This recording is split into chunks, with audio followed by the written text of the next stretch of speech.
Hello?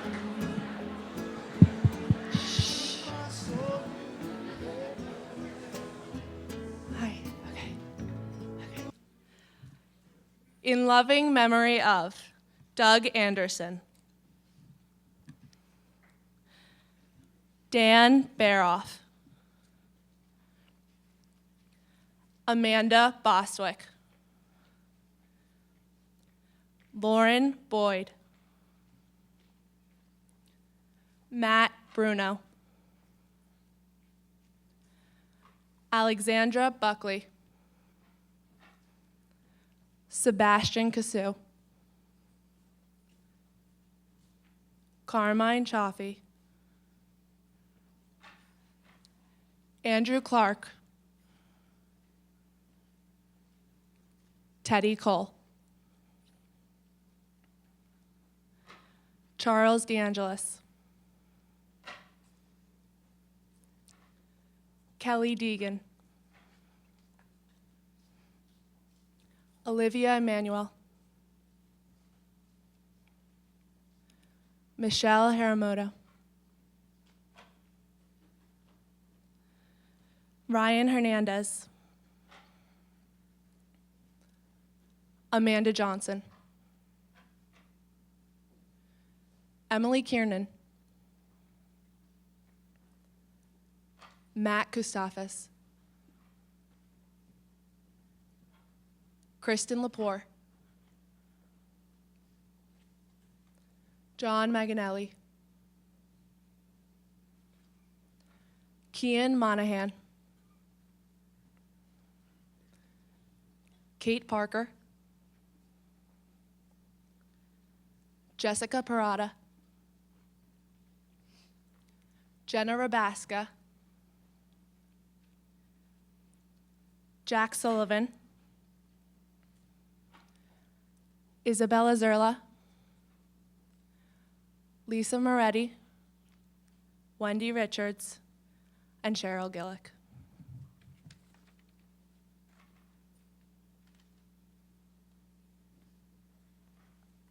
Hello and good afternoon. My name is Madeline Forrester and I'm on the Trend Executive Board. Over the past 24 hours, 26 students and 3 teachers have been taken away from everything they know, and they did not have any form of communication. They never even had the chance to say goodbye. Here's a recap of the last 24 hours.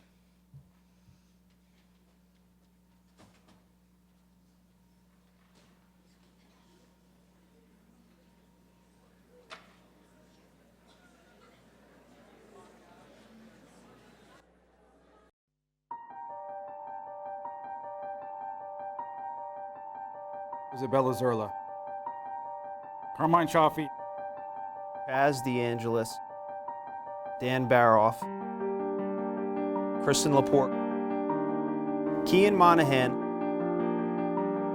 Kelly Deegan, John Manganelli, Cheryl Gillick, Matt Bruno, Amanda Johnson, Jess Parada,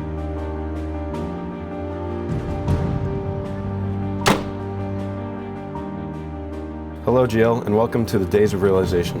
For those of you who don't know, Days of Realization is a program that Trend puts on every 2 years that is designed around the Every 15 Minutes program. What we've done is every 15 minutes, a GL student will be taken out of a class on a stretcher, accompanied by the Grim Reaper. Their faces will be painted white and all forms of communication taken away. These students are not allowed to talk. This is done to simulate what it would be like if the student had actually passed away due to drugs or alcohol. Welcome to the Days of Realization. Prom was only a month away and Kristen Lepore couldn't wait.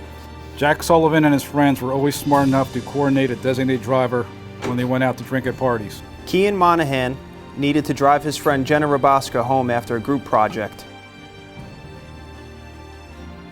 Seb Cassou and his friend took a 30-pack of beers onto a boat and took it to the Passaic River to go fishing.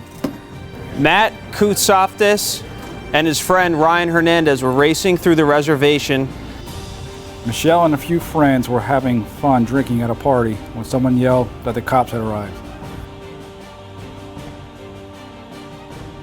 When a drunk driver blew through a red light and collided with her car. Unfortunately, on that Saturday night, their usual designated driver was peer pressured into having a drink. And without looking both ways, they were struck by oncoming traffic. Her friends called 911 and the ambulance took her to Overlook Hospital, where she was declared brain dead. As they drove away, the driver was speeding down Route 22 in Mountainside when the driver lost control and the car slammed into a tree. Dan was run over and died immediately, while Chaz was thrown through the air and slowly died when he landed due to internal bleeding.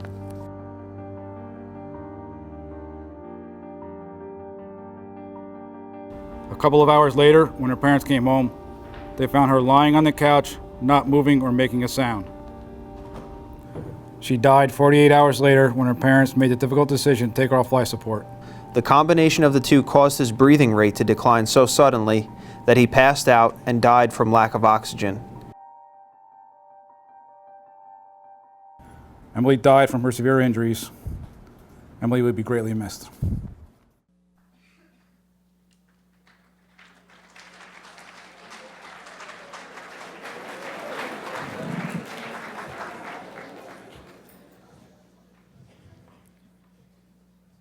You know, it's really impossible to convey the immense level of emotion that took place behind the scenes of the events that were just presented to you. First, the students' individual death announcement was read to the class while they were being carried out of the class on a stretcher, accompanied by the Grim Reaper. All communication between the student and their friends and family were cut off. Phones and iPads were locked up, and the students' faces were painted white. After this, the students were returned to class. However, they were unable to talk to anyone for the rest of the day. They would walk the halls in silence with a stoic look upon their face, not able to show a sign of interaction to the ones they have become so close to. This showed the students as peers, teammates, coaches, and teachers what it would be like to have to go through their day without them. Even though it was only for a short period of time, the students' lack of communication hit those around them with the resounding impact of what it would be like to miss them. After school was over, the students were sent to a hotel, still without any form of communication with their family and friends. And last night, a guest speaker by the name of Evan Jenkins, who killed a close friend of hers in a car accident while she was under the influence, spoke to all of us about her story. After the long and emotionally taxing day, the students were given one more heart-wrenching task. They were given a chance that normally isn't given to those that are taken from us so suddenly due to drug and alcohol abuse. They were given the chance to say goodbye. The students were asked to write down their thoughts in a letter that they would have given to their parents and other loved ones if they actually were taken from the world so suddenly. And here's a recap of Evan's presentation. Hi, everyone. So I'm going to share about my experience because it completely relates to what you're doing here and what you've done tonight and this morning and what you'll continue doing tomorrow. So for me, I grew up in a community very similar to this. I grew up in Morris County. I'm from Roxbury Township. I grew up in a really good family. I had two older brothers. My mother and father were really hands-on. I was a good student. I was a straight A student. I was a Girl Scout. I was on student council. I did basketball. I did softball. I was a competition dancer. I was involved in everything.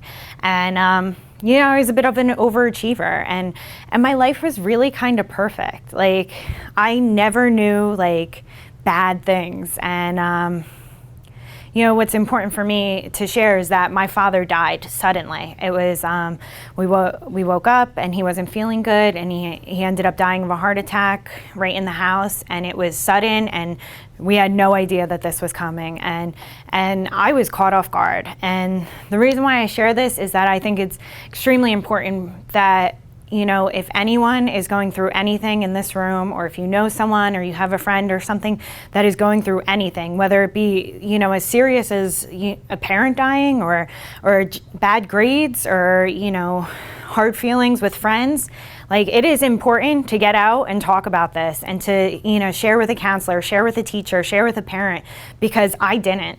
I was brought to therapy for my father's death, and I never really understood it. I was too scared to talk about it, and I just kind of shelled it up. And as a result, like, I started to become kind of rebellious. Around getting into my freshman year of high school, I found alcohol, and I found parties, and I found different friends that were doing these types of things.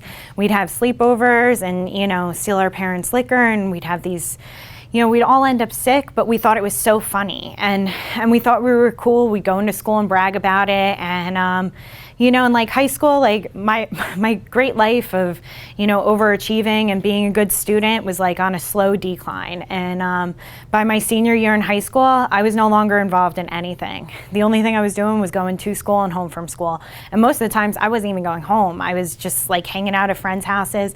And all along, I was a liar and a manipulator. My friends couldn't trust me. My mother definitely couldn't trust me. My mother had no idea that I was drinking, because I'd call her and I'd be like, oh, I'm sleeping at so-and-so's house. And I wouldn't be there. I'd be at someone else's, and she trusted me. I just took advantage of it. And it breaks my heart to this day when I look at her and we're talking, and, the lies that I told her to try to get by on her and to try to, I don't know, be part of the in crowd, or to do something that I deemed fun, it doesn't measure up.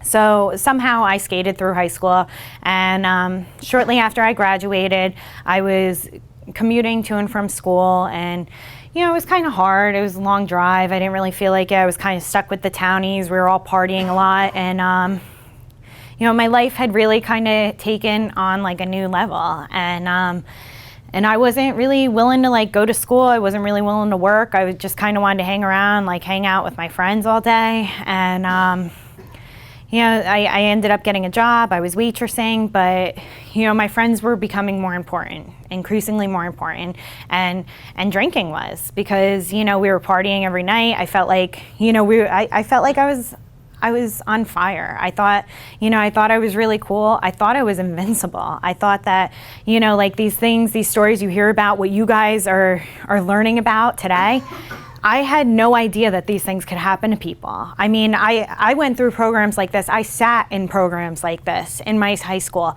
and I did not even listen. It did not even cross my mind that it could actually happen to someone that I know. And it happened to me. On April 11, 2006, me and my friends, we were fishing. We were trying to decide what we wanted to do for the night. We decided we were going to get some liquor, and there were 4 of us. So we got someone to buy us some liquor as per usual, and we started drinking. And it's like 5 o'clock in the afternoon. And we really had nowhere to go. I mean, we're all underage, so none of us can really go to our parents' house and drink. So we're just hanging out in my car and drinking. And 2 of the kids I dropped off at someone's house, and they were going to get a ride back into town with him, and the other boy was in the car with me. And I got on Route 80. I was going 96 miles per hour. I cut across 3 lanes of traffic in a complete drunken stupor, and I crashed my car into the trees. And I woke up a few minutes later, and there was blood, there was glass everywhere. And me and my friend our bodies were kind of like collapsed onto each other, and the roof was completely caved in. The windshield there was a tree through it, and I didn't know how to react. I tried waking him up. I was screaming his name. I was shaking him, and he wasn't responding. And my thought was, if I get out of the car and I go around to the other side and I pull him out, I'm gonna be able to get a better grip. But I couldn't get out of the car. I was stuck. And my efforts ceased very shortly after that, and I ended up passing back out. And I came to when someone was cutting me out of the car. I was so upset. I was just screaming, and they're carrying me out. They're putting me on a gurney. They're strapping me to the gurney, and I'm trying to fight. I'm trying to see where my friend is, if he's okay, because I know I'm okay, but I didn't know if he was because he wasn't reacting to me. And we get in the ambulance, and I'm screaming and I'm yelling, and I'm belligerent, and I'm completely intoxicated. And we got to the emergency room. I'm thinking my friend might be on the other side of the curtain, and I'm screaming and I'm yelling, and my mom walks in, and she comes in, and if she were here, she would express to you that her knees buckled and that she could not even face me, because all of a sudden, all these lies I've been telling start to make sense. And she smells the liquor. She said that it knocked her across the face, the smell of it, and that she was so embarrassed and so uncomfortable, and that she couldn't even face me. And she walked out of the room, and she sat in the waiting room because she didn't want to sit with me. And when she walked out, 2 cops walked in, and they informed me that my friend had died and that I had killed him. And here I am, 19 years old. I'm supposed to be in college. I have my whole life ahead of me, and I just took one of my closest friends' lives, and I was just devastated, and I just laid there and screamed, and they tried sedating me. They tried to get me to go to sleep, and I was just so worked up and so upset, and I guess I eventually passed out, and I woke up the next morning, and there's a stack of tickets next to my bed from the state police. And when in the hospital that I was in, they delivered the county newspaper, and the front story on the cover was me and my friend and our high school pictures and the story describing what I had done the night before. And it just hit me all over again. And it hit me even worse because I was no longer intoxicated. And his mom walked in that morning, and she came to visit me, and I was devastated because, sorry does not cut it. Like, this isn't something that sorry works for. An apology means nothing. I have taken her only son, and she now has no one. And she just sat there and cried, and I cried too.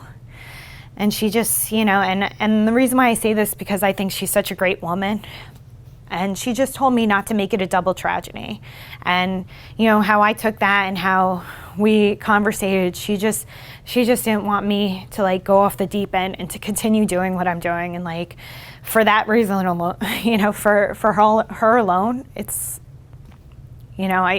I've decided to live my life and work the best to try to be a good example for her, because what she said moved mountains. And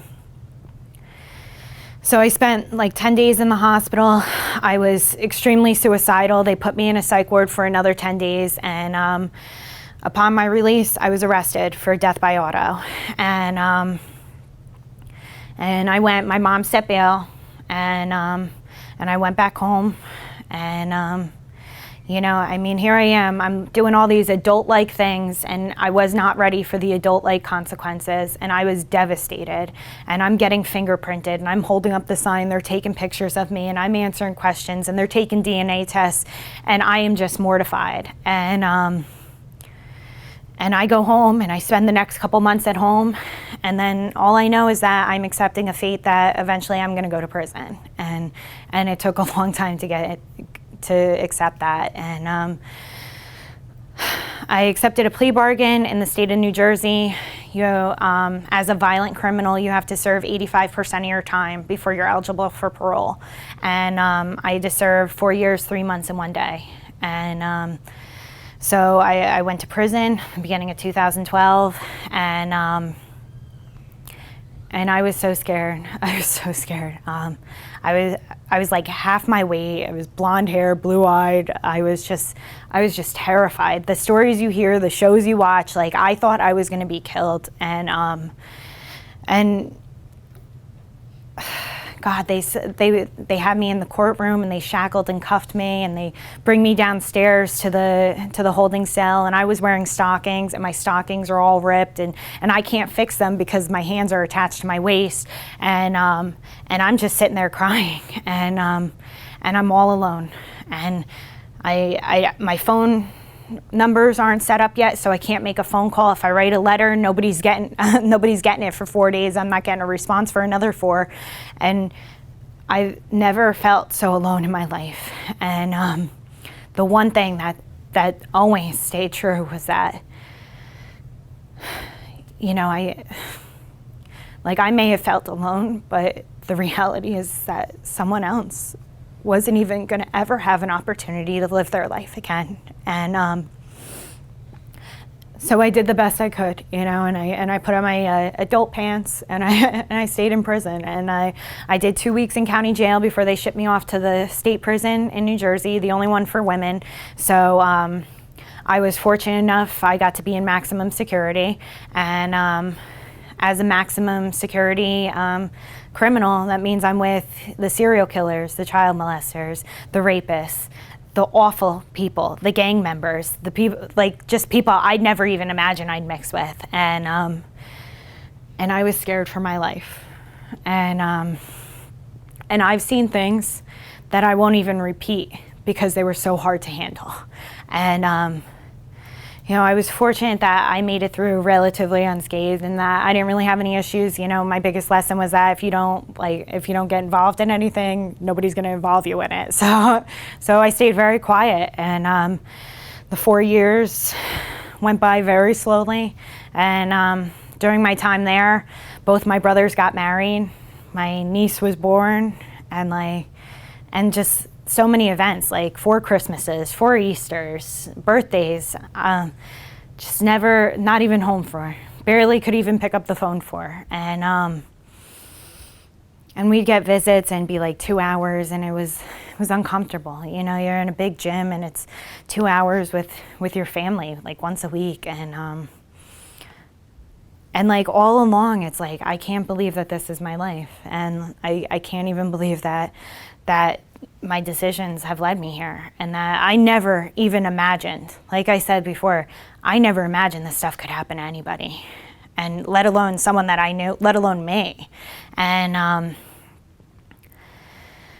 eventually got out, and I was really angry. I had a really hard time like getting comfortable with coming back to the world. In 4 years, smartphones came out. All my friends graduated from college. You know, people were getting married and had kids, and I didn't even have a life. I had no idea. I mean, I remember going home and looking at my closet and not a single thing fit me. And it was like years outdated, and it's so simple, but it was just like, it was profound to me. I was like, I don't even know what to wear, literally, because I had nothing. And it was like starting all over again in a way that I really didn't even imagine. And I had a really hard time getting used to, you know, going to malls and being in very loud places.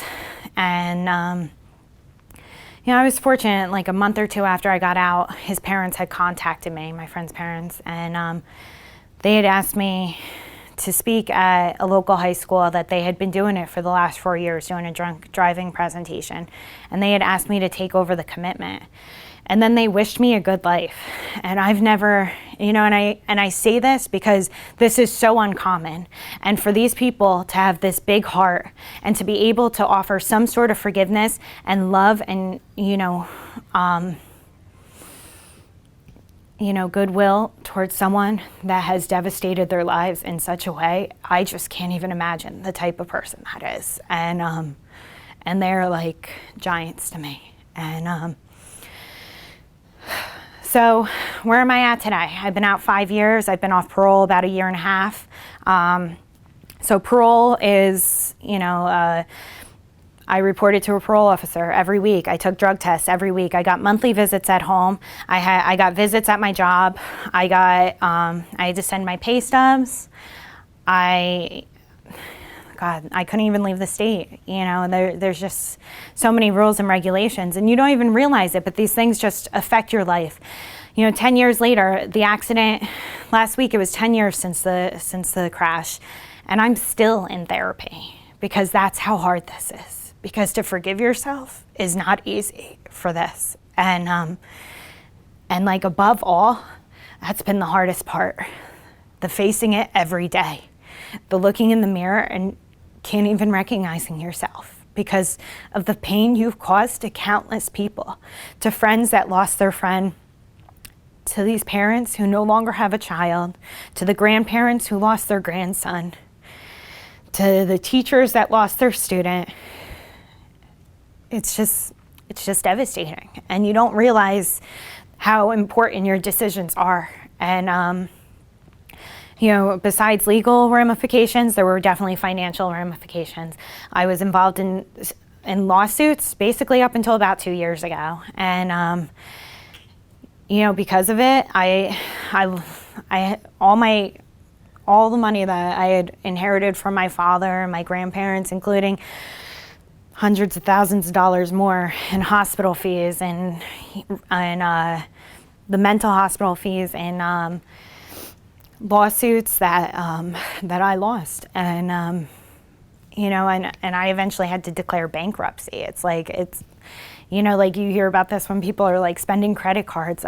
Mine was all just like legal fees, and it's just, you don't even realize the decisions that you make today can impact you for years, so many years, and it's still just the beginning. Like in some ways, it's like my life has just started over, and but at the same time, there's someone whose life isn't, who never got a second chance, who made a decision to get in the car with me, and we never made it to our destination. And so I just hope that you guys take this message and, you share it with your friends, or, or if someone's drinking or getting ready to drive, get them help. I was so scared of my mother's reaction to my drinking that I never called her for a ride because I knew she wouldn't approve of it. So I was so scared of her reaction, but she would have picked me up in an instant. She would have saved our lives.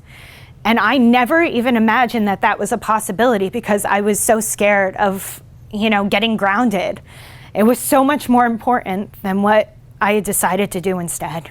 So please, share this, and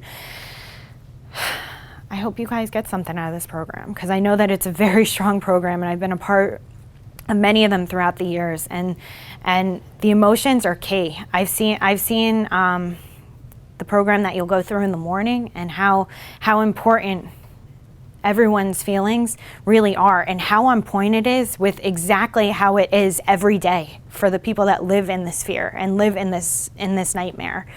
So that's all I got, and I'm open for questions or if you want to talk after. So that's all.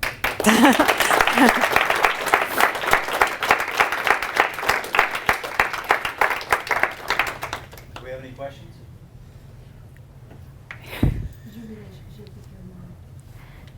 Her voice is out. How's your relationship with your mom? It's actually a miracle. It's taken 10 years, but she is absolutely my best friend. And you know what? And it wasn't easy. She was so mad at me for so long.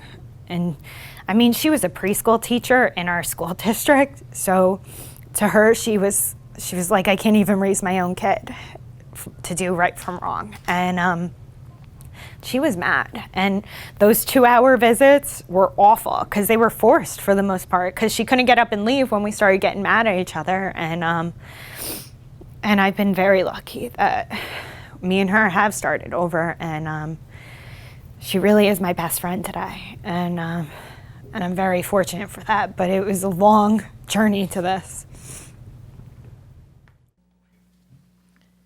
As part of the Days of Realization program, last night after we watched this presenter, all of the students and teachers who participated in this event wrote a goodbye letter to their friends and families. Last night, the Trend Executive Board had the privilege to read these letters, and I would like to take this moment to thank all of you for your moving words after such a long and emotional day. Thank you for your thoughtfulness and for being a part of this program. We have asked 5 students, as well as 2 teachers and a member of the Trend Executive Board, now to share their letters with the rest of the student body. At this time, I would like to invite Isabella Zerla to the stage to share her letter. Thank you.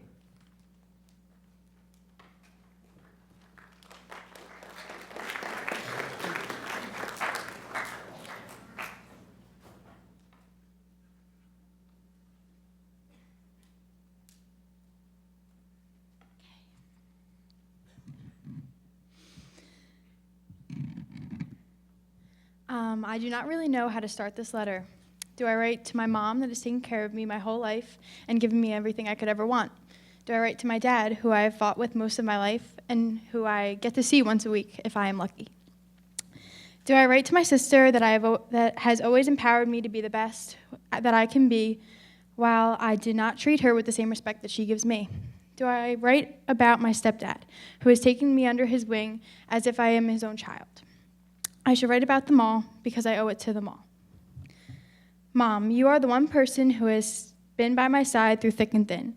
When you cry, I cry. So I am sorry that you have to know that you have been crying recently. You were the person that truly knew me for me, and you never gave up on me, on the me that you knew. You would tell me to do what I wanted, no matter what, because you said that my opinion only mattered. After I made my confirmation, you even told me that you would study a completely different religion with me if I was interested and wanted to.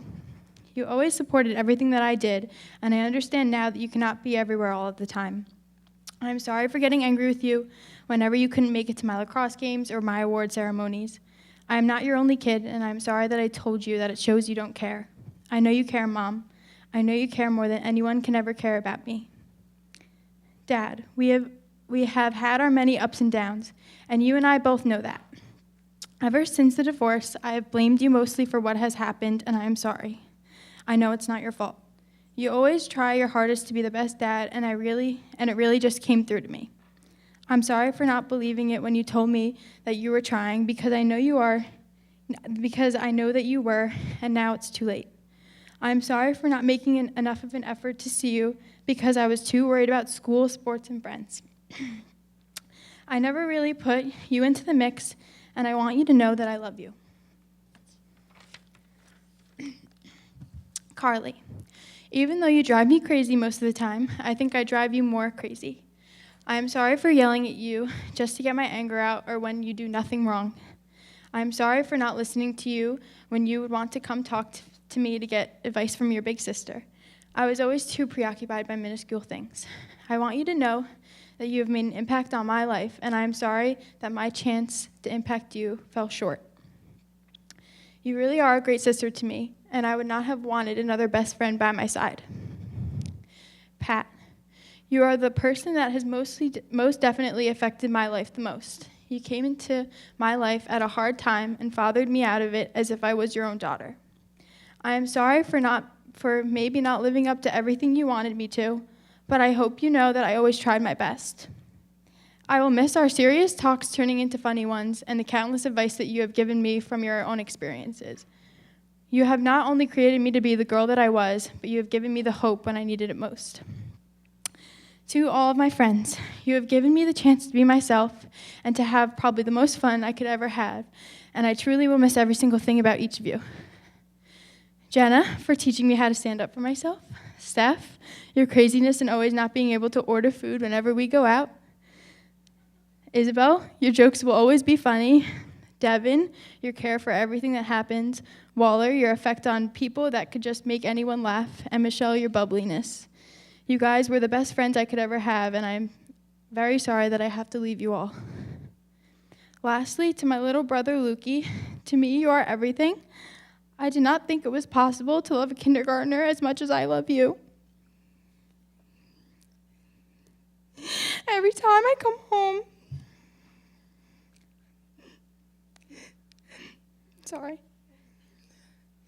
I look forward to seeing you watching SpongeBob and playing video games, because you actually made me a happier person. I feel bad for you the most because you're too little to understand what has happened.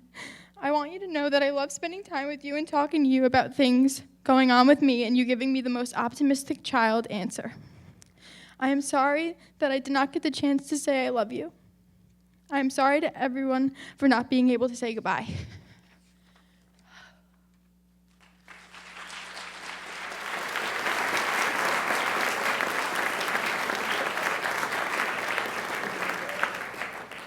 I would now like to introduce Andrew Clark, who's going to read his letter.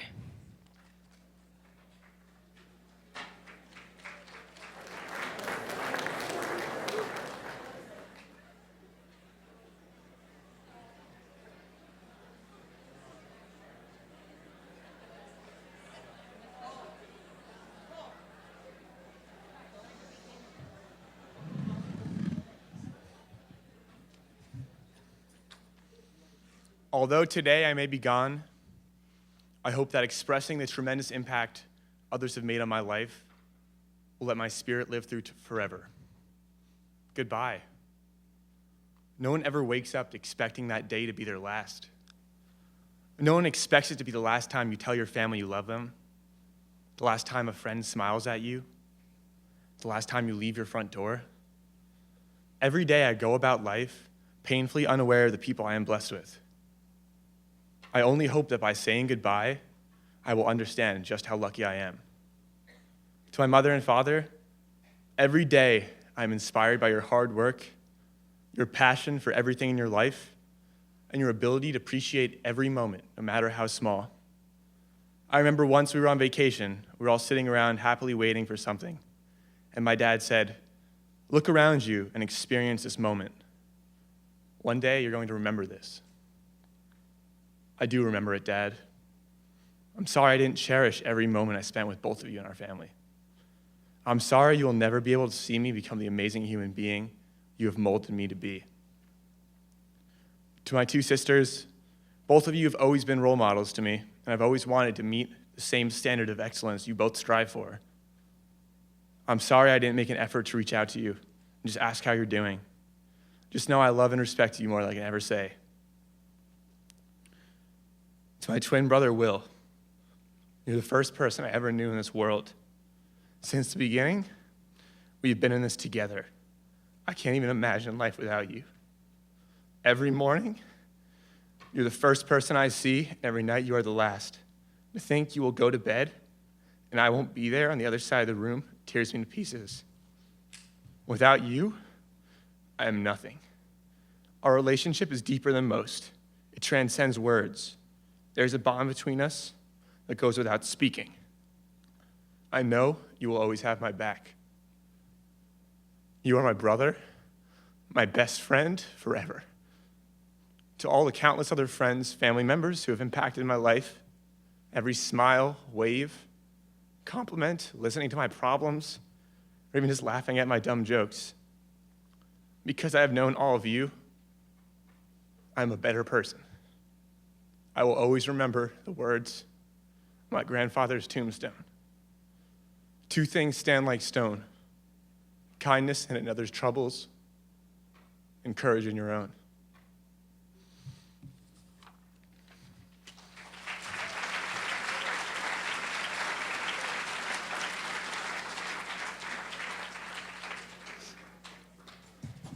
I'd now like to invite Mrs. Richards to share her words with us. Thank you.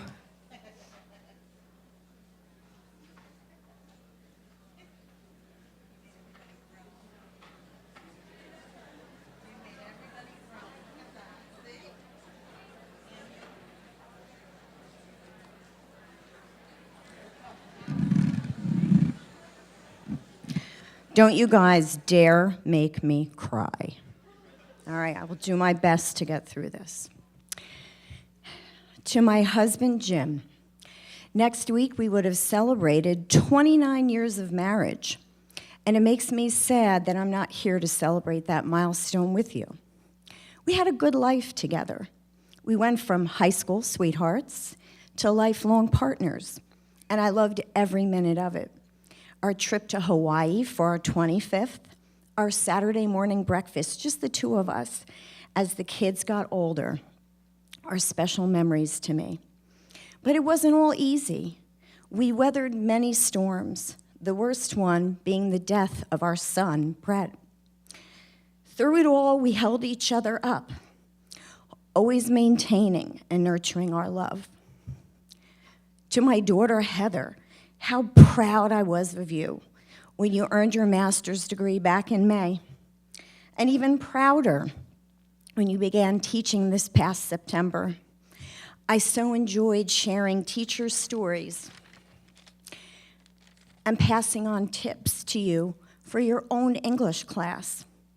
I've always admired your ability to go after what you want, never letting others get in the way of your goals.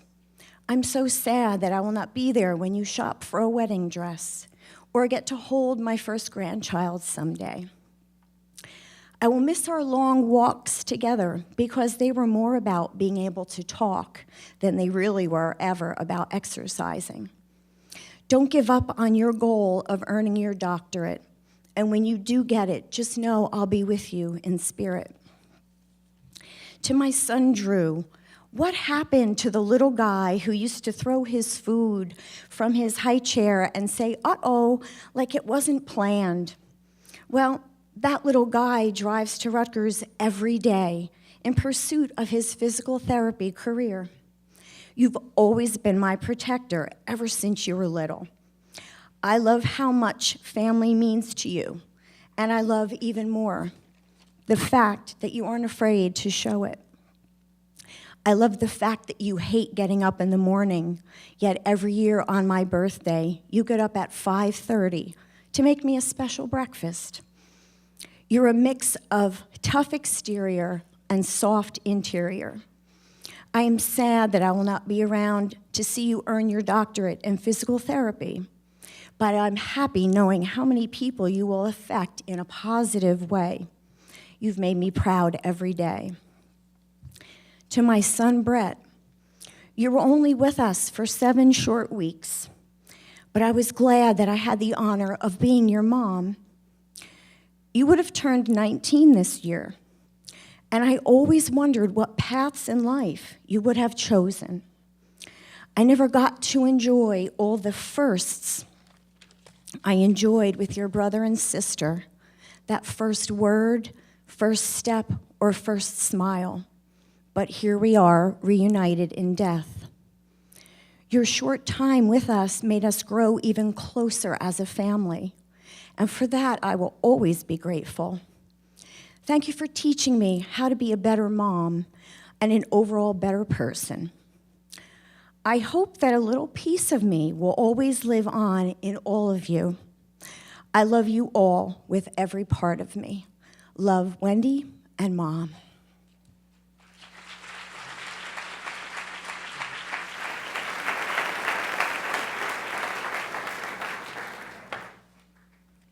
I'd now like to call Carmine Chiaffi to the stage.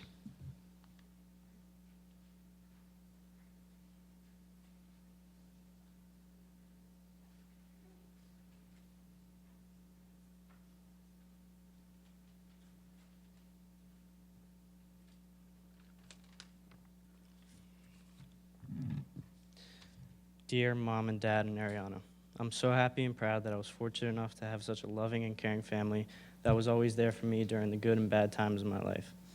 I know that there were times where we all did not get along, but through all the disagreeing and fighting, we always seemed to reunite as a family at the end of the day, and I'm so grateful for that. I'm sorry that I was not always the most caring son and brother, but I just want you guys to know that I love you all very much and did not mean to not show my love towards you guys. I know that I didn't always follow the rules and do what I was told, but I'm so sorry for that and wish I could take back all the times I made you upset. I'm sorry I didn't get to become the successful person that you worked so hard for me to have the opportunities to become. Mom and Dad, I can't thank you enough for all the love you have given me and all the things you have done for me. I'm so grateful for the times we had together. You were more than just Mom and Dad to me. You were my teachers in life, and I wouldn't have wanted anyone else to have raised me. I can't thank you enough for the sacrifices you have made for me to have a more enjoyable life, and all the lessons you have taught me to shape me into the person that I was. Ariana, words cannot describe how thankful I am to have such a loving and caring sister like you. I thank you for all the times you saved me from getting in trouble and all the fun times we had. You taught me the difference between the right and wrong paths to take. I'm sorry that I didn't always show my love towards you and call you often when you got to college, but I love you so much and can't thank you enough for being the best sister to me. Thank you for being the best family anyone could ask for, and I know that I will not be with you guys anymore, but you will be in my heart forever, and I love you so much and will miss you all dearly. I hope that I made you guys proud, because I am more than proud to have had you guys as my family.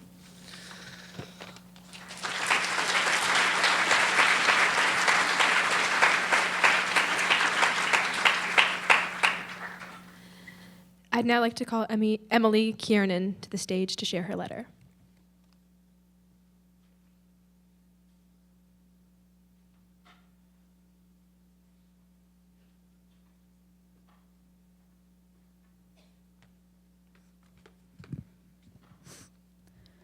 If I were given a second chance, I wouldn't do it for myself. I would do it to take the pain and frustration away from all the people that truly care about me. Mom, never would I have thought that I would cause you to feel the same pain you felt when your sister died. I remember days where you would cry about the death of your sister, and I vowed to never make you feel like that again. What hurts me the most is that I died the same way she did. I would do anything in the world to take away your repeated suffering. Dad, I cannot imagine what it must feel like to lose your little girl. I remember times where you'd read me bedtime stories and tell me that the monsters under my bed were not real.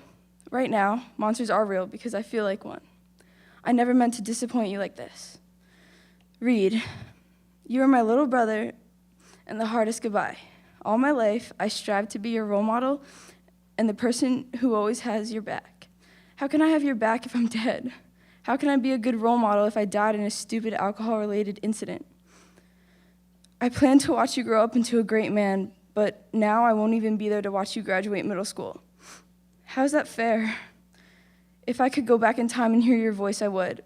I'm sorry I abandoned you. To my friends, I will deeply miss you. We all plan on growing old and still maintain the friendships we made with each other. I'm so sorry that my mistakes killed our friendships. I know you guys must be confused and disappointed, but I need you to know that I love you guys and can never forgive myself for the damage that I caused. Lastly, I want to apologize to myself. I wanted to go to college, become a doctor, start a family, and build a life for myself. I chose a bottle of liquor over all my aspirations, which continues to be my biggest regret. I selfishly hurt all the people that truly care about me for no reason, and the fact that I can never take these decisions back haunts me. To all that I have left behind, I want you to know that this wasn't your fault and that I will never forgive myself for all the suffering I've caused. My love for you will last forever. I'll miss you with all my heart.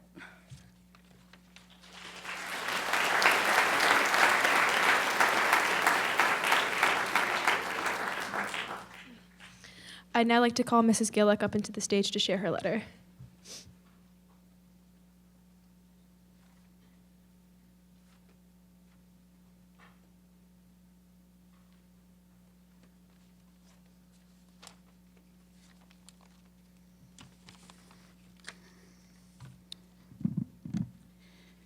Dear John, you are the love of my life, my best friend, and my soulmate. I know we both thought we'd have tons of time left to spend together. Words cannot express how grateful I am for the years we have had.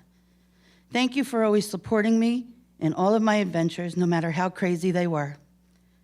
Your support and dedication after the accident and through cancer was unwavering.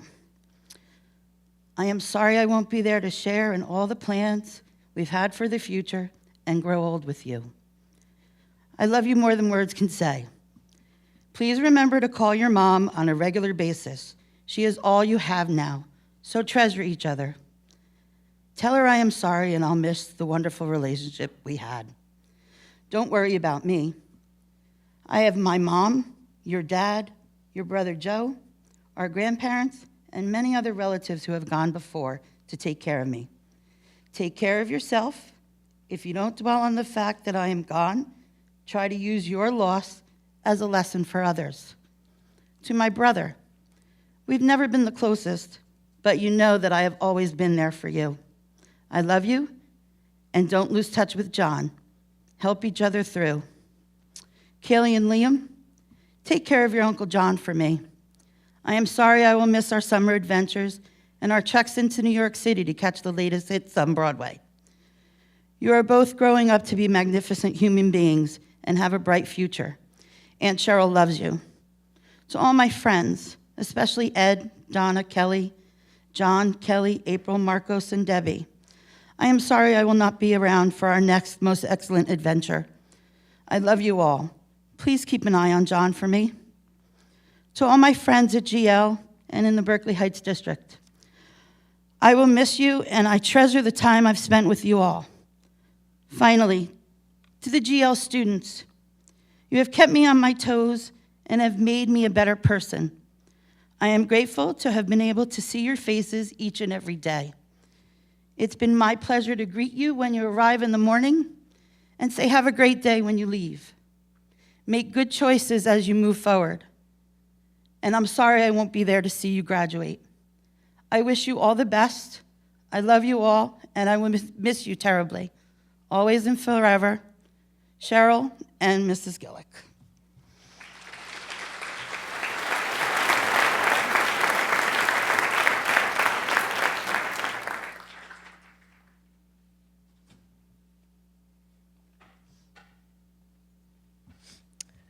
I'd now like to call Amanda Bostwick up into the stage to share her letter.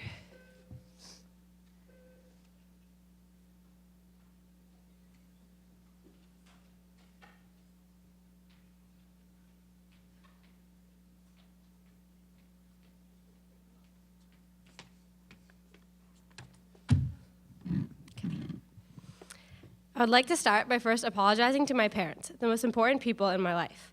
I know that no apology will suffice in response to losing your baby girl, but I really am sorry. I apologize for the mistake that I have made that has cost me my life and future and has devastated yours. You have taught me right from wrong and preached to never text and drive, but unfortunately, this time I cannot return home to tell you told me so. I want to thank you for all you have done for me, although there are no words to accurately express my gratitude. For every camp, lesson, ride, and all other activities that molded my childhood would not have been possible without you. You have supported me through every decision I have made and comforted me in the face of disappointment. You have sacrificed so much for my happiness throughout my entire life, and all the way up to encouraging me to attend the university of my dreams despite the financial stress it may cause at home. I thank you for raising me so well, motivating me to always work my hardest to achieve my goals. I have always worked my hardest to impress you and make you proud. I'm sorry for not being able to fulfill my full potential. I would have been an amazing surgeon. My largest thank you is for caring for me so intensely, both physically and mentally, when I was injured. I know you'd do it all over again, and I would have done it for you guys if I was around too. At this time, I am regretting every goodnight kiss I passed you up on, every time I locked myself in my room instead of spending time with you, and for never telling you how unimaginably appreciative and inspired I am for all you do and have done. I love you both so much. Dad, you were always my largest role model. I admired your athleticism, knowledge, and ability to make anyone and everyone smile. I will always be your brown-eyed girl. Mom, you are the most caring and thoughtful woman in the universe. You are my best friend, and you are always there for me. I'm sorry that I let you down. To my sisters, I'm sorry that you have lost your baby sister. You both meant the world to me, and I love you in uncountable ways. Jess, you were the sense that I needed when I refused to listen to Mom, and I'm sorry I'm missing your wedding, and I know you will look beautiful. Michelle, I have always wanted to be just like you. I appreciate how I can talk to you about things that I cannot speak to anyone else about. I value the advice you give, and I'm sorry I did not follow your advice to not text and drive, and I'm sorry that it has costed you a sister. I am unexplainably proud of both of you, and I know that I would have made you proud of me. I've always tried to impress you guys, but now I am ashamed of my mistake. You are both the strong, beautiful, and powerful woman that I will always strive to be. I love you both. Dear BBOD, for lack of a better term, I love you all like sisters. I'm sorry that I have done the thing that we always swore to never do, and to have proven that we are not invincible. The bond we had as friends was more than friendship. It was reliance upon each other. You have molded me into the person I am today. You guys are the only people that truly know every detail about me, as you have lived through it all with me. I'm sorry that I will no longer be there for you guys, but I know you will all achieve incredible things. And lastly, Kenny, I had always counted on you for absolutely anything, and you are my shoulder to cry on, my partner in crime, my punching bag, and my playmate. I'm sorry that I cut our time short and ruined our last months together. You are a wonderful addition to my life, and I'm sorry for my selfish decision. I'm sorry to everyone that I've let down, and I hope you guys can learn from my mistake and carry out the potential that I've thrown away. Thank you to every student, teacher, and coach that has helped me along the way.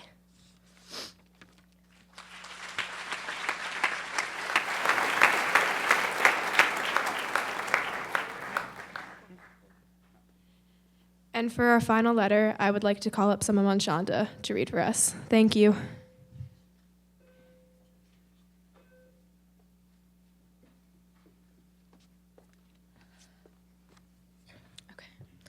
To everyone, I'm extremely sorry for all the pain and suffering I've caused you. I never thought that my actions would or could cause such dire consequences, and now, thanks to my stupidity, you all have to bear the pain. Nothing I can do or say now can change what I've done or even excuse my actions, but I still want you to know how sorry I am for what I did. To all my extended family, all my friends near and far, my peers, teachers, coaches, mentors, and role models, thank you all for being a part of my life and for everything you've done for me. You've all taught me some very valuable life lessons that changed me and helped shape me into the person that I am today, and I'll never forget that. You've been a shoulder to lean on, a source of encouragement, a kick in my butt when you thought I could do better, and the reason I've accomplished some of my goals. I'm sorry for disappointing you and being a letdown, rather than being a good leader like I was supposed to. I betrayed your trust and faith in me to do better and be a better person. Alas, life moves on, and I wish each and every one of you the best as life takes you on your own journey forward. I only ask that you do one thing for me now that I'm no longer here. Please take the chance and learn from the mistake that I never got to learn from during my shortened life. And in the future, maybe 20 years from now or so, when you've all achieved success and happiness, if you ever do remember me, please try to think of me as the girl who you knew before I made this mess, and not as that girl who died because she couldn't tell right from wrong. Thank you once again for everything you've done for me. I know you'll all go on to do great things, and I'll be right here watching over you and smiling. To Uday, I know I never really say this often enough, and I certainly don't show it often enough, but I really do love you. You've been there for me since day one. You've been my partner in crime, and you had my back, even if we're having the Trojan War at home, one of us is trying to irritate the other person, or we're wrestling like mad people on the floor trying to take the other person down. I'm sorry that when you left for college and you needed me, I wasn't there for you and I never told you all of this. Instead, I sort of focused on my own issues and didn't see that you needed your little sister to have your back like you'd always had mine. And now, even though it's a little late, I just want to tell you how much you mean to me. You've taught me so many things, from sharing everything to learning how to get back up and fight, literally and figuratively, when things bring me down. I'm sad that because of my stupidity, I'll never get to see you shine on your important days, like when you graduate from Case, the day you get married, and when you have kids. I won't get the chance to reveal all your dirty little secrets to your girlfriend, fiance, and wife, or even meet my future nieces and nephews and be the cool aunt who spoils them silly. Now that I'm gone, though, if you can promise me one thing, I know I'll be able to rest peacefully. Please ask for help, and please reach out to everyone else around you. We're all there to help you, Uday. And even though I know you don't like to share your thoughts and burdens, but sometimes you just need to let it out and share. I hope that you find somebody who you can share everything with, just like how you and I used to share all of our feelings. I love you, Beauty, and I'll miss you. But now, wherever I am, I'll have your back, just like you've always had mine. And yes, instead of Big Brother is watching over you, it's going to be Little Sister is watching you. So you better not do anything stupid under my watch, otherwise my ghost is going to haunt you forever. Love always, Summa. To Mom and Dad, sorry. Thank you for everything that the two of you have always done for me. You've been there for me every step of the way, and I'm extremely sorry that I let you down this way. Mom, thank you for showing me what a strong woman looks like every day, for being my human alarm clock in the mornings, even though I'm a grumpy person, I'm sorry. Giving me advice, even though most of the time I just ignored it and thought that I knew better, even though I really didn't. For cheering me on at every single swim meet, and for pushing me to do my best. I'll miss watching all the Hindi movies and listening to Hindi music with you in the car, popping into your office just to tell you that I actually did well on my physics test for once, and rolling my eyes when you're being really cheesy, or just generally being able to tell you all of my life's drama. Dad, thank you for teaching me to be a team player, teaching me to let loose and have fun while laughing at all your silly jokes. I'll miss watching sports games with you on TV and laughing when you constantly change the channels just so you don't have to watch the TV commercials. Sitting on the couch and complaining when Mom is watching her Hindi serials and us complaining about how bad they are, and then making fun of all the sound effects. Then, me trying to wake you up at 2 a.m. in the morning when I'm going off to sleep, and you falling asleep on the couch snoring. Yes, Dad, you do snore. And us always making Star Wars references in our life. Happy early May the 4th be with you, Dad, because I won't be there to celebrate it with you. Thank you both for all the sacrifices you made just to make my life easier and more comfortable. I'm extremely sorry that this is how I chose to repay you for all of your sacrifices.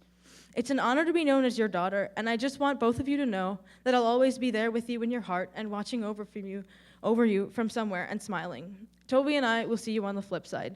Love always, Sama.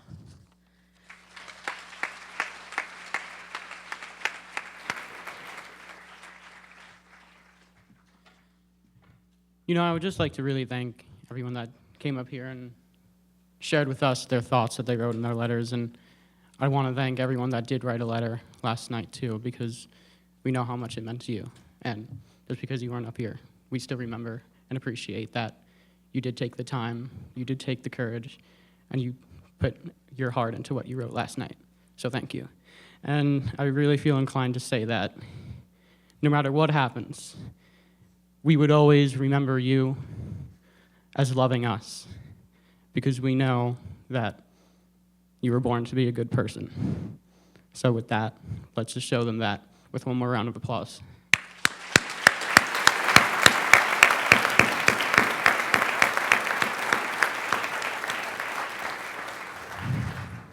Now, I would like to introduce you Detective Sean Bendick.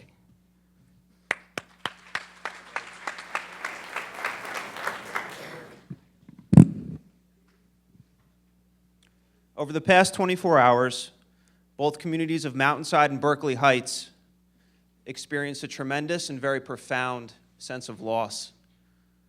That loss being the lives of 29 members of Governor Livingston, including staff, that were taken from us far too soon as a result of poor choices. The students that were chosen for this program were done so somewhat strategically by Mr. Seeger and the other members of the Trend Executive Board in hopes of accurately representing the social makeup of the student body here at Governor Livingston so that everyone in this room would be affected by the presentation. The students were taken to an undisclosed location. They weren't allowed to have access to any electronics or access to the outside world. At the undisclosed location, the students were taught leadership skills in hopes that they will bring them back here and share with their fellow classmates at GL. Now, as we heard in the obituaries and goodbye letters that were read, the students who were killed were done so as a result of poor choices that were made. Some of those poor choices were made by the students themselves. Other students died at the hands of others. The choices that you guys make will affect more people than you will ever know. Now, we have the luxury of concluding today's presentation at 2:45, and the students will be reunited with their family, and we'll all go on with our lives. Unfortunately, in my line of work, I can speak for the thousands of families that this is their reality. They live with this day in and day out, and they don't have the luxury that you guys do. Now, present in the room today, we have School Resource Officer Ed Gaffney of the Berkeley Heights Police Department. In the rear, we have Police Chief Alan Atanasio of the Mountainside Police Department, along with Police Chief John DePasquale of the Berkeley Heights Police Department. Together, we have over 75 years of law enforcement experience present in this room today. In conversing with those gentlemen whom I just mentioned, we can all agree that one of the most difficult calls an officer has to go on is to walk into someone's house and tell them that a loved one had been killed as a result of a poor choice that was made. It's something we all have had to do personally, and it affects you in more ways than hopefully anyone in this room will ever know. Now, I understand that perfection is somewhat of an unrealistic goal, but excellence absolutely is not, and we should all strive for excellence every day in our lives. I understand that there's going to be some bumps in the road, but it's how we react to those bumps in the road and how our character gets developed that will enable us to make proper choices the next time we're faced with them. It's also very important to realize that some of those choices that we're faced with are seemingly small, and we deal with them on a daily level, such as whether to look down at a text while driving or whether to get into a car with someone who you think is sober. That can put you in a box like the one on the center of the stage, and that's the reality. Now, seniors, as we approach graduation, and juniors, as we approach summertime and the start of your senior year, we understand that that's a call for celebration, and we understand that you guys have really worked hard to get there, and we're proud of you. But that celebration must be done responsibly. As you guys sit in these seats today, I want you to think of who helped you get here. Your parents, your family, your friends, your coaches. It's not all about you this time of year. You have a responsibility to those people to make the right choice each and every time. Some people that I would like to personally thank for making this powerful presentation possible. First and foremost, the Trend Executive Board, along with Mr. Seeger. Flat out, you guys saved someone's life by your efforts, and that's highly commendable. Secondly, the Governor Livingston and Berkeley Heights Board of Education and Administration, from Mrs. Ratner to Mr. McKinney, Mr. Nixon, Mrs. Oliveira, and Mr. Canigallo. I have the privilege of working arm in arm with those fine people on a daily basis, and I see the amazing hours they put in and the love and energy they put into you kids, and that's really unparalleled. For parents in this room, we live in a very exceptional community. And last but certainly not least, Police Chief Al Atanasio and Police Chief John DePasquale. You guys are role models. You've dedicated the vast majority of your adult lives to bettering your respective communities. And also you've dedicated 2 officers, both Officer Gaffney along with myself, to preserving the safety and security of the students, both of Mountainside and Berkeley Heights, excuse me. God bless you guys. Take care of one another. And Officer Gaffney and I are always here for you. It doesn't end at 2:45 or when you guys graduate. We're here for you 24/7. Okay? Thank you.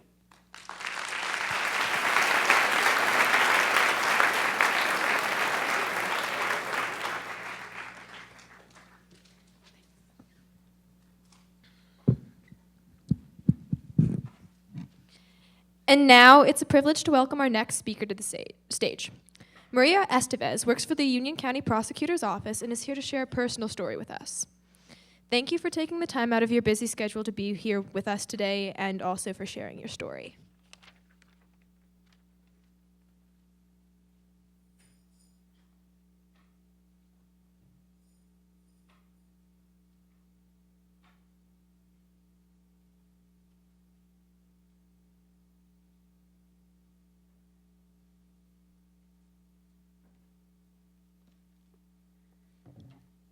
The story that I'm going to tell you is a true story.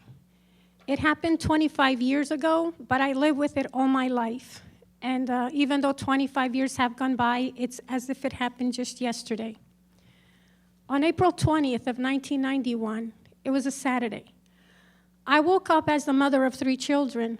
My older son was 11 in the 5th grade. My middle child was a daughter in the 3rd grade. And my younger child was also a daughter in pre-kindergarten. She was only 4. So that Saturday morning when the children got up, we got ready, we ate breakfast, and I told the children, we're gonna go to the bank and we're gonna open up a savings account. There was a bank that had an incentive that for $1 you can open up a savings account for the children. So they were very happy and excited that they were going to get a savings account. So we drove to the bank, and the branch manager helped the children, with the signature cards. And the children gave them their money, and they were given this passbook. The story that I'm going to tell you, it's about the middle child. Her name was Rosemary. She was only 8 years old in the 3rd grade. After we opened up the savings account, we had breakfast. Actually, it was more like lunch at this bakery, and then we went food shopping, and my husband teamed up with us, and then we headed home. Home was a little boring. We rented an apartment on the 2nd floor of a 3-floor building. There were 6 families there. Right above us on the 3rd floor, my cousin lived with her family, with her husband, her father, and her 3 children. She had 2 girls, ages 12, 10, and a little boy who was only 2. When we got home, it was sort of boring. My son asked me if he can stay outside to play with his friends on the sidewalk. I said, okay. My daughter Rosemary asked me if she can go play with her cousins upstairs, and I said, okay. My husband went next door to talk to the neighbor, and my younger daughter was asleep, so I laid her down on the couch, I turned on the TV, and I sat down next to her to watch TV. Less than 10 minutes later, my daughter came downstairs, Rosemary, and she says, Mommy, they're going to the store with your grandfather. Can I go with them? This was my uncle who was going to the store with his grandchildren. The store was only 2.5 blocks away from the house, so I said, okay. I watched her walk down the steps. When she got to the bottom step, I called out her name, and I said, Rosie. And she said, what, Mommy? And I said, be careful. I can still remember the way she looked at me, and then I watched her leave. So then I would go back in the house, and I sat on the couch next to the little one who was still asleep. Then less than 10 minutes later, there was a knock on my door. It was my cousin, the father of the other children, who went with their grandfather. I opened the door, and he said, you have to come quickly, because Rosie was just hit by a car. So I grabbed my coat, and I grabbed my wallet, because it had all my documents in there. And I opened the door, and I closed the door, leaving my little one still asleep. I didn't even remember to knock next door and tell my husband that our daughter was hit by a car. I ran down the steps, out the door. I didn't stop running until I got to the intersection. I could see her. She was laying down on the ground, and I was running directly towards her. When I got close enough, I felt 2 people grabbing my arms, and they weren't letting me go. They were friends of mine. So I started to yell at them, and it caught the attention of the police officers that were there, and one of them walked up to me and asked me who I was. I told him that I was that little girl's mother, and he said to me, she's alive, I need to ask you some questions. So I answered all his questions, and he was positioned in a way that I had to look at him, so my daughter was to my back. I couldn't see what was going on with her. When I got there, I saw Rosie on the floor, but I didn't see the other children or my uncle. But now that the officer had finished asking me his questions, 2 ambulances had arrived. And now I saw my uncle for the first time. He was now on the stretcher. He was about a foot away from me on my right. And I'm looking down at him before they placed him in the ambulance. And if you could imagine this in your mind, his eyes were opened, but he was blinking them very rapidly. And his lips were moving like if he wanted to say something, but the words just didn't come out of his mouth. So I don't know what he wanted to say. He was covered in blood. Then they placed him in the ambulance, and the ambulance took off. Then I look, and this medic asked me if I wanted to go in the other ambulance with my daughter. I saw my husband. He was running. He was getting really close. So I told the medic that that man was her father, and he was going to go with her.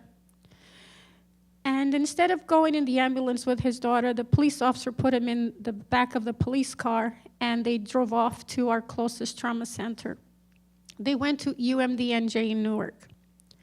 I stuck around for a couple of seconds, and I could hear the police officers asking if people saw what happened. And I remember this older gentleman, talking in a different language to the officers, so I knew that at least somebody saw what happened. Then I ran back home. I still had 2 children there, and they didn't know what was going on. Bad news travels fast. Now I had relatives there already, so I asked my sister-in-law if she can watch my 2 other children. I grabbed the keys to my car, and I walk outside. And then I remember, I don't know how to get to the hospital, even though it wasn't that far. So I must have looked really confused because the guy that had been talking to my husband came up to me. And he said, "Get in my car, I'll drive you there." So I'm always grateful that he did that. So we drive to UMDNJ, and we go through the emergency room. He told the nurse who I was, because I don't remember telling the nurse who I was. And she asked me to follow her, so she took me to meet my husband. When I got close enough to him, he was looking through a window. His hands were like this, looking through the window. So then when I got close, I looked through the window, and I could see that the doctors and nurses were working on Rosie. There were a lot of them inside that room. When they saw that I was outside, 3 of them came out, and I asked, "How's my daughter?" She said, "She's a very sick little girl." Then I asked again, "But how's my Rosie?" She asked me, "Are you folks religious?" And I said, "Yes, we're Catholic." And she said, "I suggest that you call your family priest. Somebody tells you that, you're supposed to know that something is really bad." But I didn't. So I asked the 3rd time, "But how's my daughter?" And she said, "I am so sorry, but your little girl is going to die." When my husband heard those words, he fell on the ground, and they were helping him up. I asked the nurse about my uncle, and she said that he had a heart attack while on the way to the hospital, so he was already dead on arrival. His daughter, my cousin Irene, the mother of the children that went with him, she was now grieving for her father. I called the church, but nobody picked up the phone. But somehow the priest found out because at 11 o'clock he came to the hospital. My daughter needed blood, and she and I had the same type, so I told the nurse to take it right out of my body. But she said, "No, it's not necessary. All I need you to do is sign these papers." So my husband and I signed all these papers. They were still working on her. By 11 o'clock at night, she was now pronounced brain dead. I was permitted to be with her the whole time. They never asked me to leave. The priest came at that time, and he told me to have faith that she was going to come home.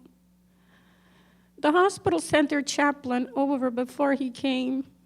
Catholics believe in the last blessing, so he stuck around and told me what he did so I could feel better, and I'm grateful that he did that. My daughter was now taken to a room. She was hooked up to all kinds of machines. She couldn't breathe on her own. She had been intubated, and they now connected her to a respirator that was helping her to breathe. If you touched her, her body was really cold. She looked like she was sleeping because she looked so peaceful.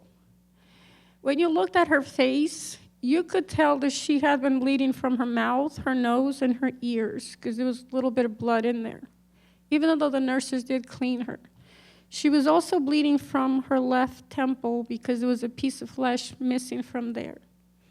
I didn't know at that time, but she also had 2 hairline fractures to the back of her skull, and she was bleeding from there.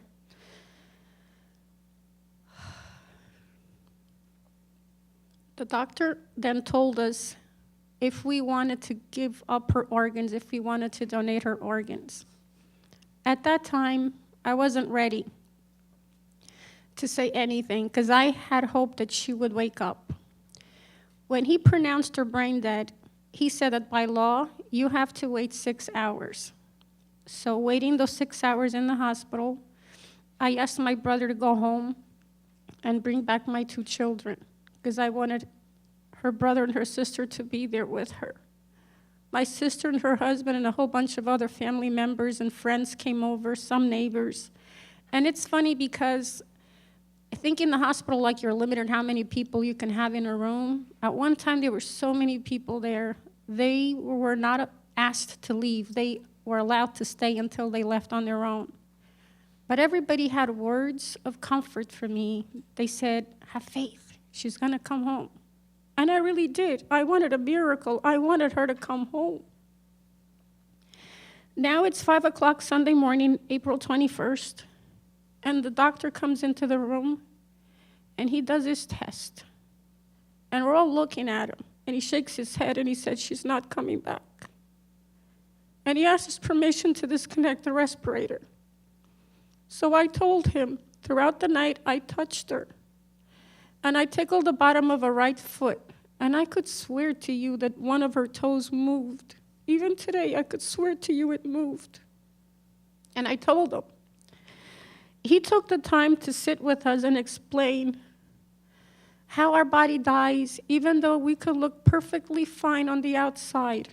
He explained how her organs were already shutting down, and it was only a matter of time. She was not coming back.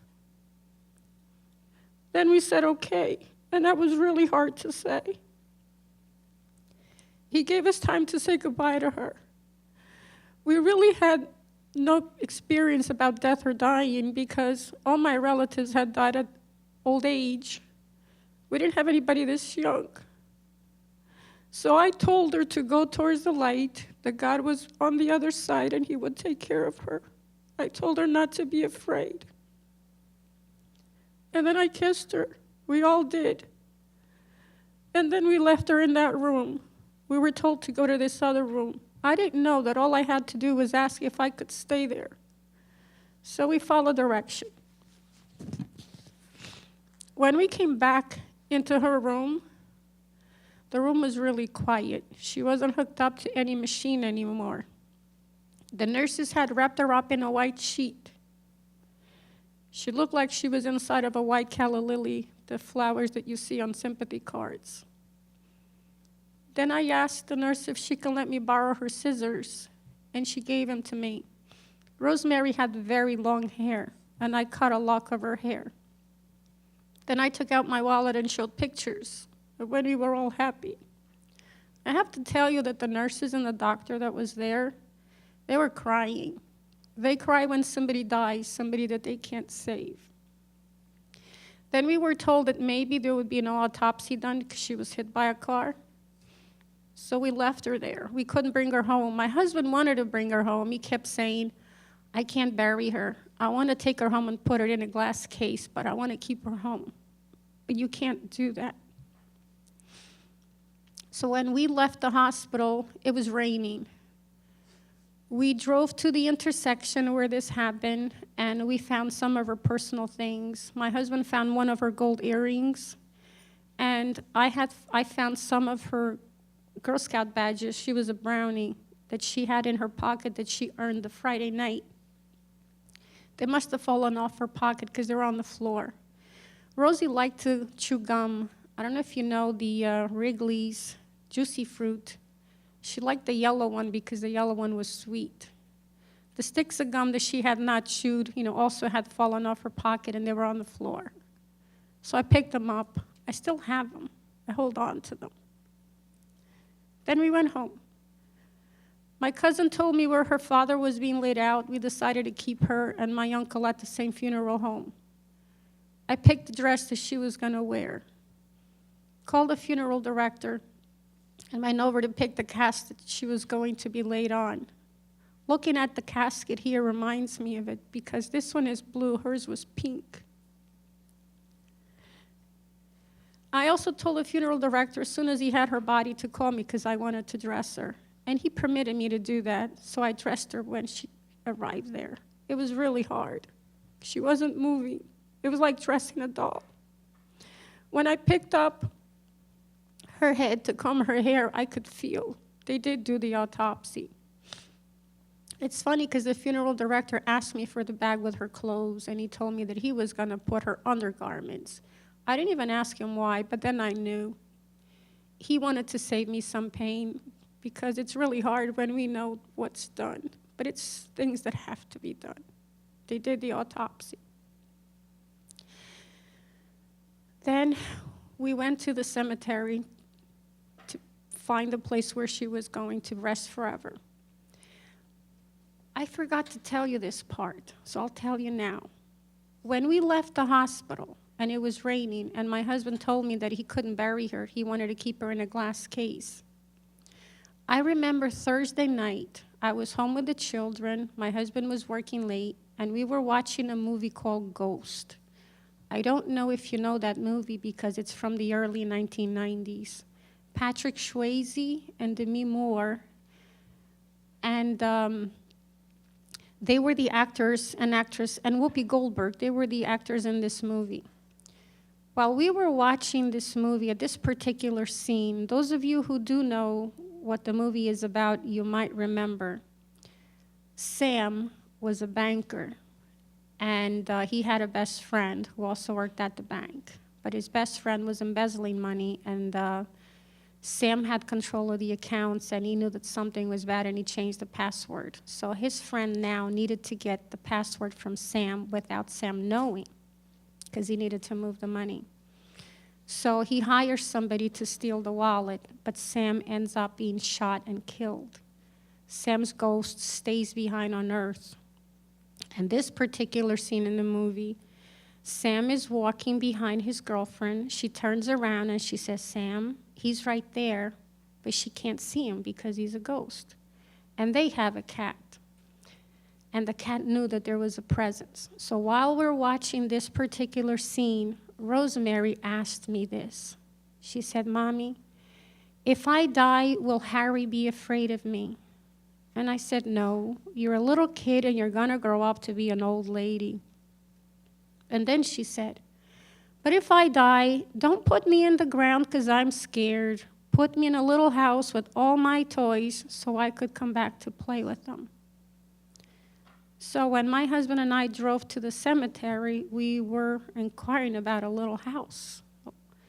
And the sales representative said that you have to buy the land, and then they have a company that comes in and builds the house, the above-ground mausoleum. But we couldn't afford it because it was too expensive. So he told us not to worry about it. He said, "I have a mansion." And if you're wondering what a mansion is in a cemetery, is also above-ground mausoleums. You have to picture this. It's a wall, and it has squares, and each square carries a casket or two, and its levels or floors. Well, the one that was available was on the 13th row, letter G. So I said, "You know, I've never had bad luck on the 13th day, and G could stand for good and God." So I told him what we wanted. Then we drove back to the bank to close the accounts, take all the money, and then went back and paid it. Now, my uncle is laid out on one side of the room, and my daughter is on the other side. She was a Brownie Girl Scout, so the girls in her troop and all the other kids, all the other scouts from daisies all the way to seniors, came in uniform, and each one of them carried a white rose. And as they passed her casket, they covered her body with these white roses. Her class also came with their parents, and they brought notes that had written to Rosie, and all those notes were placed around her body.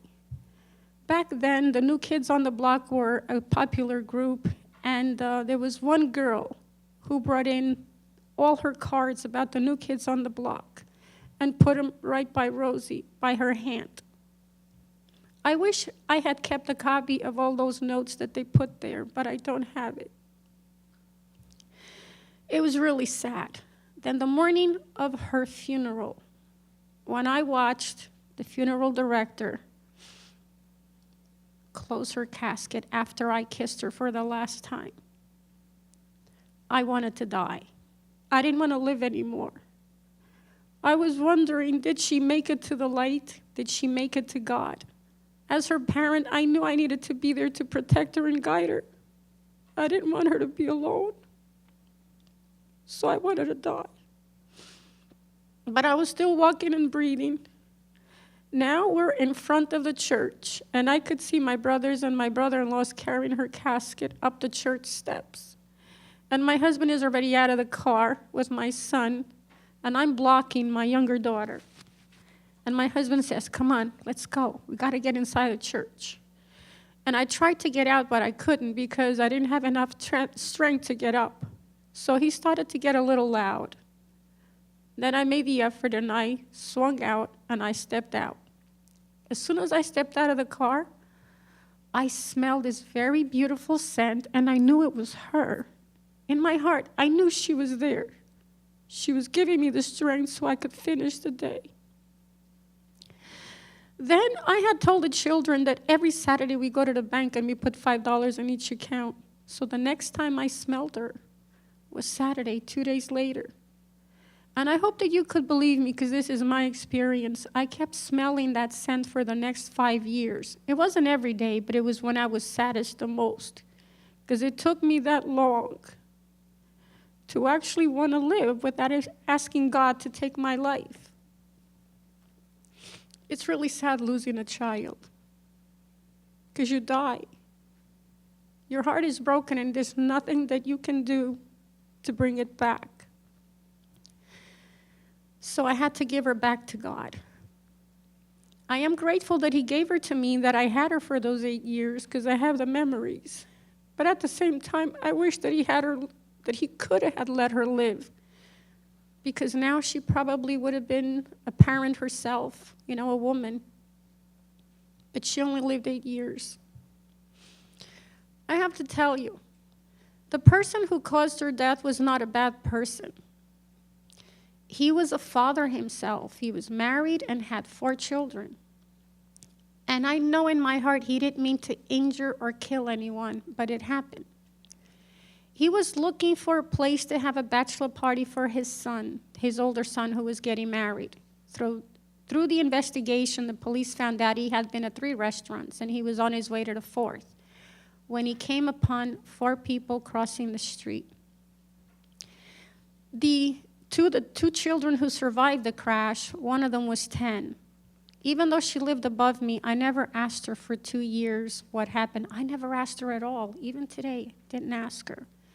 But she became a witness for the prosecutor, and I heard her testimony, and this is what I remember her saying. "We saw the car coming. We thought we had enough time to cross the street." When they got to the intersection, my uncle was carrying his grandson. He noticed that the sneaker laces were undone, so he put the boy down and he asked his granddaughter to tie them up. Then instead of grabbing his granddaughter's hand or his little grandson's hand, he grabbed his niece's hand, my daughter. And now all 4 of them were crossing the street. They saw the car. They thought they had enough time, but the car hit them. They went through the air 72 feet. My uncle went to the left side of the street, and my daughter's body went to the right side of the street. The other 2 children survived the crash. They were okay. But my uncle and my daughter did not. The driver stayed at the scene, and 2.5 hours later, he was booked. They tested him, and he was positive for alcohol. He had 0.10 in his system. He spent 2 nights in the county jail. His wife paid the bail money on Monday morning, and he went home. When the police did the investigation, they gave it to the prosecutor's office. When the prosecutor's office was ready, they went to grand jury. The grand jury indicted him. Then he was offered a plea offer to go to prison. He didn't want to go to prison. Can you blame him? He didn't think that it was his fault. But he was going too fast, and he had alcohol in his system while he was driving. So we had to prepare for a trial. It took 2 years. The trial took place in the month of April of 1993. The jury found him guilty, and then his bail was revoked, and he was incarcerated in the county jail. We came back to the same courtroom 6 weeks later for his sentencing. And you have to imagine this. Here's a man who had a family, who was now incarcerated for 6 weeks. And today he was going to find out what would happen to him. Was he going to go home, or was he going to spend more time in prison? The sheriff's officers brought him into the courtroom. He was the first one to walk in. He was wearing an orange jumpsuit, and on his shoulder in the back it said Union County Jail. They sat him where the jury usually sits for trials, and then they brought in more people. When the judge came out into the courtroom, his name was called first, and he was standing up. We were all looking at him. There might have been 200 people in that room, 100 from my side and another 100 from his side. The courtrooms in Elizabeth, Union County are really, really big, and they can hold that many people. There was extra sheriff's officers there because there were so many people. When the assistant prosecutor told the judge that the mother wanted to make a statement, I had written a letter to the judge prior to that and sent him her picture. So he already knew what she looked like, and he knew some of the things that I had said. He told the assistant prosecutor that he did not want me to say anything that I wrote on the letter. So at that moment, I became very nervous because I had to rethink, what did I write? What am I going to say? I had her picture, and I forgot to take it with me. I left it on the seat because I wanted him to look to see what she looked like. I didn't hate him. I still don't. I am the kind of person who doesn't hate anybody. I just walk away from people who hurt my feelings, but I don't hate. So I remember then that I wrote on the letter things that people had said to me that they really meant well. But sometimes we shouldn't say some of these things because it kind of causes pain. One of them was, she was at the wrong place at the wrong time. I always wondered, why do people say that? And that means that it was right for him and it was wrong for her to cross the street. The other one was, it was her destiny. God loved her more. That's why he took her so soon. Well, I think God loves us all equally. The person who caused her death wasn't God. It was a man who was driving too fast and under the influence of alcohol.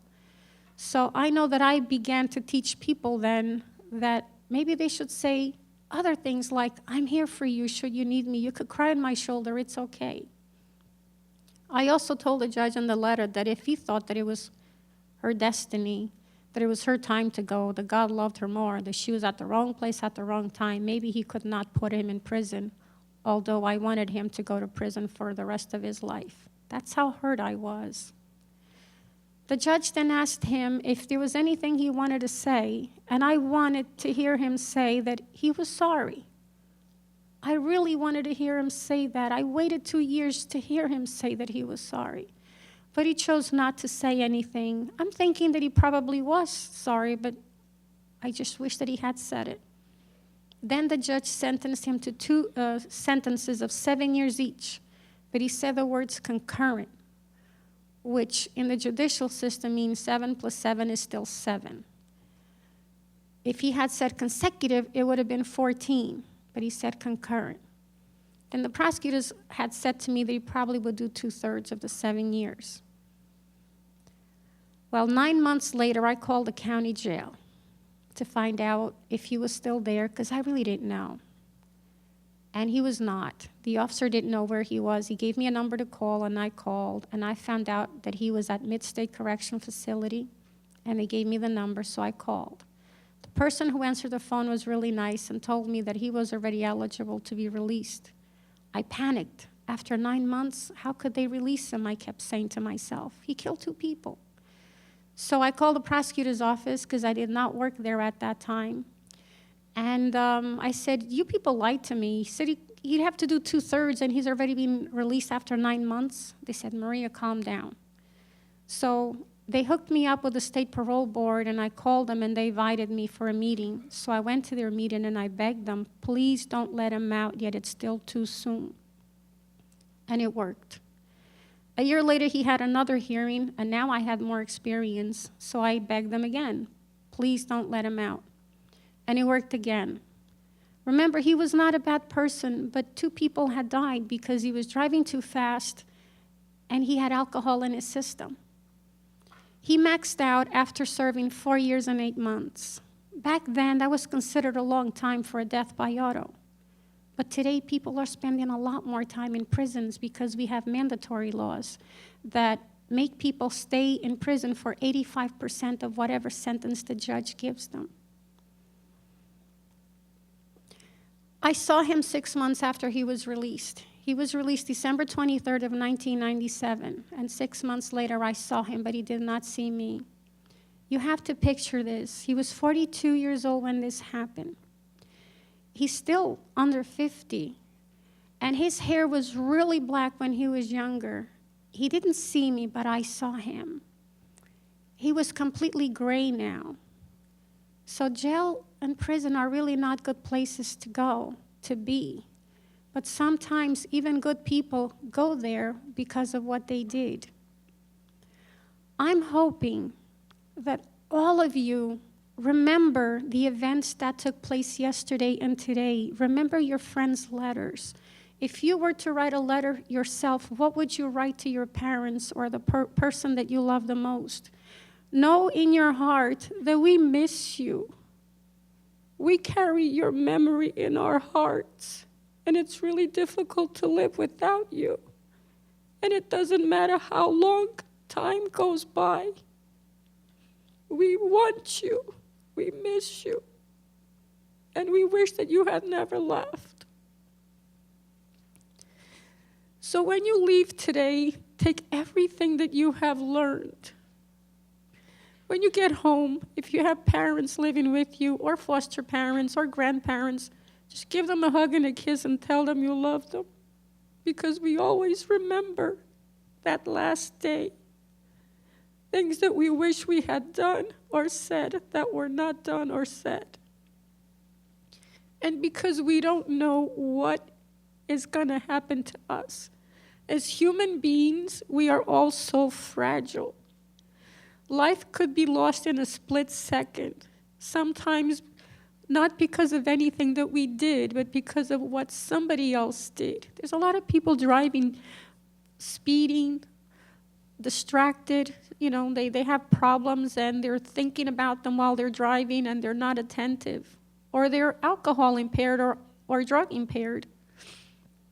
When the summer is coming, if some of you will be having part-time jobs, if you're going to drive over there, be careful. Just be careful.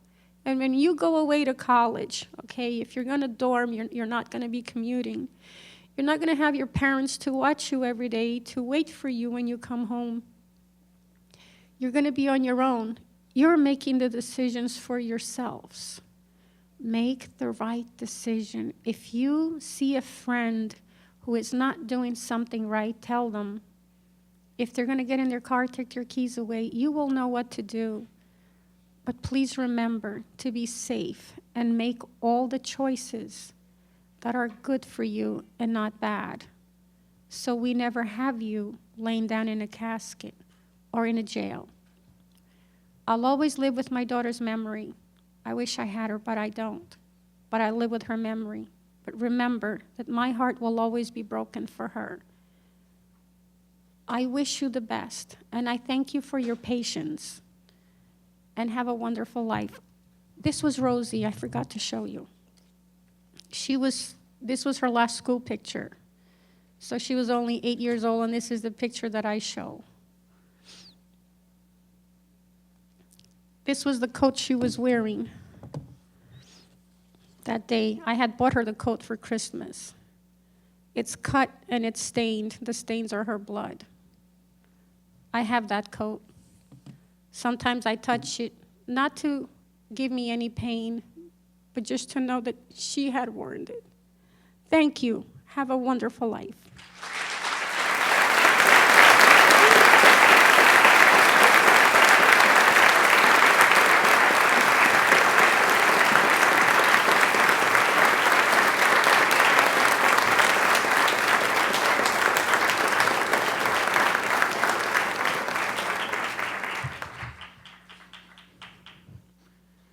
Thank you, Maria Estevez, from the bottom of our hearts, for sharing your story with us. And we'd like to thank all of you for coming and being such a respectful audience. And we'd also like to take this opportunity to thank both the Berkeley Heights and Mountainside Police Forces for their continuous help and support in pulling this event off. A huge thank you to our 26 volunteers who did an amazing job. And last but not least, thank you, Mr. Seeger, for the organization of Days of Realization. We could not have done it without you and your guidance and your support. Thank you, and we love you all.